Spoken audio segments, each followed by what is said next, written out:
রাতে মোবাইলে weather check করে দেখলাম সকালে অনেক তুষার পড়বে।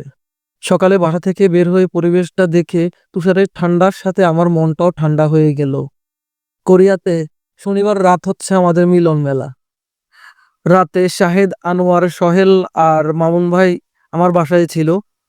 তবে স্পেশাল ধন্যবাদ মামুন ভাইকে এত দূর থেকে এসে আমাদেরকে সময় দেওয়ার জন্য।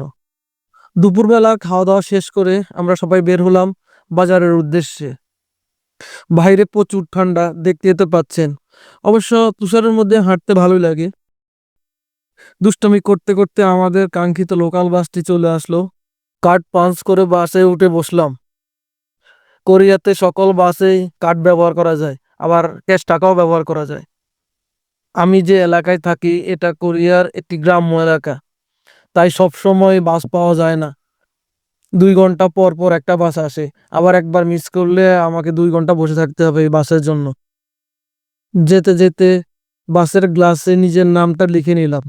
এটা করতে অবশ্য আমার খুব ভালোই লাগে।